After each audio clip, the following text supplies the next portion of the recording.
মুসা নবী আল্লাহকে জিজ্ঞাসা করে, আল্লাহ ও মালিক, তুমি নাকি ঘুমাও না? আল্লাহ রব্বুল আলামিন বলে, মুসা রে, তোমার কি বিশ্বাস হয় না?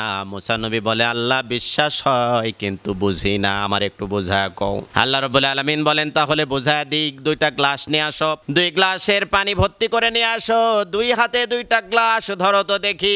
মুসা নবী 2 হাতে 2টা গ্লাস ভর্তি পানি নিয়ে দাঁড়িয়ে আছে। আল্লাহ রব্বুল আলামিন ঘুমকে বলে, মুসারে শক্ত করে ধর।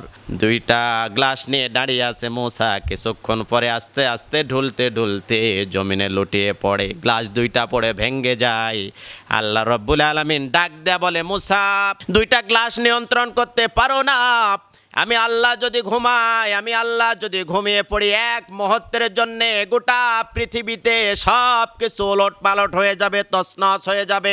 এই পৃথিবীর নিয়ন্ত্রণ হারিয়ে ফেলবে। সমুদ্রের তলদেশ থেকে ছোট্ট পোকা গভীর রাতে যখন ডাক দিয়ে বলে, মালিক ক্ষুধা পেয়েছি, আমি আল্লাহ নির্দিষ্ট সময়ে তার খাবারের ব্যবস্থা করে দিই। কোনো বান্দা যদি কষ্টের মধ্যে পড়ে আটলান্টিক মহাসাগরের মধ্যে নৌকা ডুবে মৃত্যুবরণ করার সময় যখন থেকে ডাক দেয়, আল্লাহ আমারে বাঁচাও, আমি তার পাশে দাঁড়ায় যায়, তাকে হেল্প করি। আমি যদি এক মুহূর্তে ঘুমায় যায়, তোমার গ্লাস ভাঙ্গার মতো গোটা পৃথিবী ভেঙ্গে চুরে শেষ হয়ে যাবে।